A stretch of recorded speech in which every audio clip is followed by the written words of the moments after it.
Louisiana beer reviews Roundhouse from Bell's Brewing of Michigan. It's chilly out here.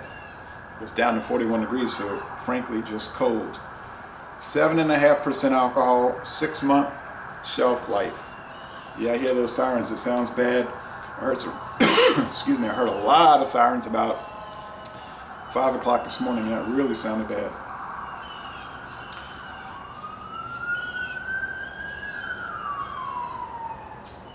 There's a package date of September 14, 2016, okay. They introduced this beer on draft in 2009, and then in September 2016 it was introduced in cans. I bought this at the 504 store on US Highway 61, where you hear those sirens just go east about 29 miles. Alright, okay, 28 miles maybe. Roundhouse, looks like a boxing ring. You got hit with a roundhouse. 7.5, yep. Drink 2 of these, that'll do it. They say late kettle and dry hopping additions. Nothing about the malts, nothing about the hops that I could find on the website. They say they use Michigan honey. So, sorry I can't give you the ingredients, but they're not providing any. Gets an outstanding score in Beer Advocate with the bros not scoring it yet. So, an A+ there, and then on Rate Beer, 97 out of 100 and a 98 out of 100 for the style. So wow, didn't cost too much. I think it was $1.99 at that store, if I recall. You know, they're showing this type of glass on their websites. That's helpful. Be nice to know the ingredients, but I guess it's not completely necessary. But it would be nice. I would assume water, barley malt, hops, yeast, and then this honey. Okay. India Red Ale. Yeah, I'm pretty sure there weren't a lot of red ales being shipped to India in the 1880s. To British India. Maybe Lady Wells Ale. It's probably about the only one.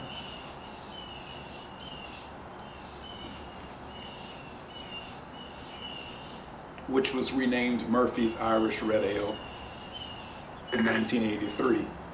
That had been on the market since what, 1856, which is a fabulous red ale that you probably will never see.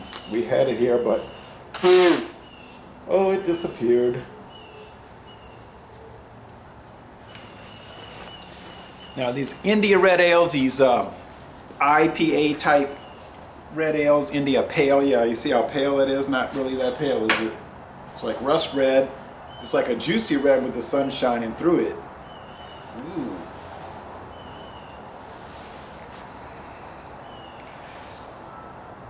Thick, off-white head, more like bone-colored head. That is a hazy beer. I can see shadows through it. Some lazy bubble streams. Hey, well, it looks nice. Oh, I remember when I first started drinking beers, I didn't really like red ales. I couldn't get used to that tannic quality. Then I started liking them more and more, and then they introduced these India red ales, and I never really liked those too much. It's too much cross-styling. You say, you work for Amway, huh? Because you always talk about cross-lining. I don't work for Amway. I'm gonna make diamond. Going on. It smells, you know, fruity, very fruity. The hop oils, just juicy, fruity, citrusy, juicy, fruity, hoppy. There's some video reviews. Now the first one I was looking at, I didn't quite finish watching it, but I was going to comment. He said it's the worst beer Bell's ever made, Darwin's Beer Reviews. It says bland, watery, and horrible. But I find it does have the juiciness. He said it smelled like nothing, but I don't see that. Okay, the flavor evaluation.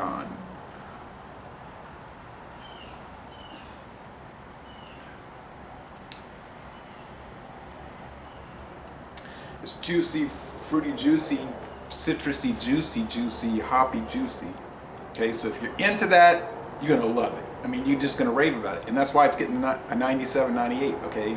Because it's delivering what it promises. The honey.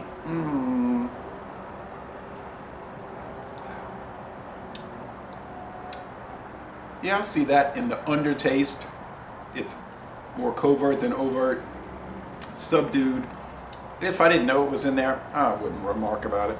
If I'm going to drink a honey beer, okay, I'm going to get the Dundee honey lager, okay?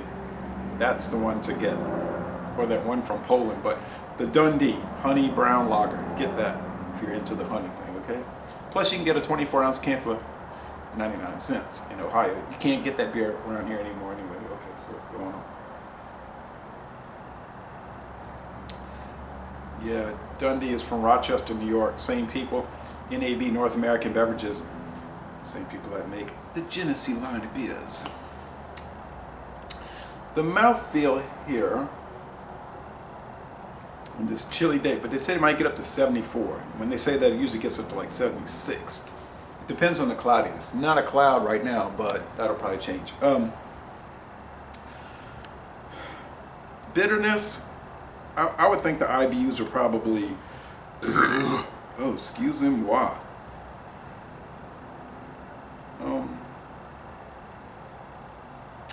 45.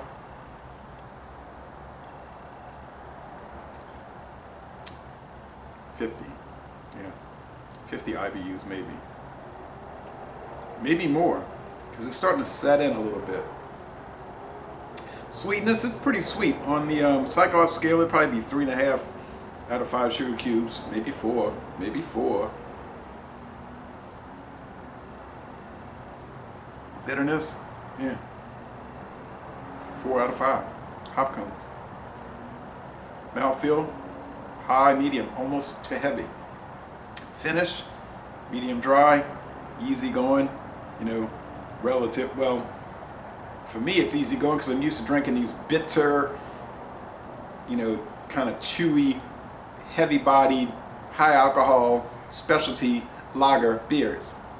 If your experience is with Milwaukee's Best Light and Coors Light, you might say you can't handle it, you hate it.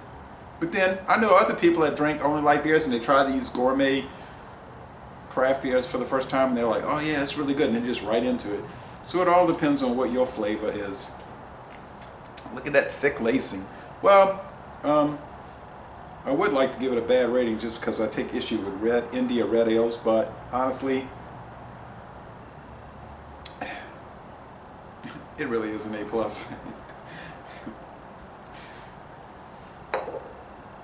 All right, well, I tried to dog it. I was going to rip on it and start going off on the fruitiness and the juicy fruitiness of it, but it is an A+ beer. Most excellent, excuse me, it's higher than most excellent. It's an outstanding beer. It's an A+. Outstanding from Bell's Brewery. So laissez-les bon temps relais. It's rust red. It's got a bold, powerful taste. And I'm going to end this review by saying y'all come on down to cold, sunny, and relatively low humidified southeastern Louisiana.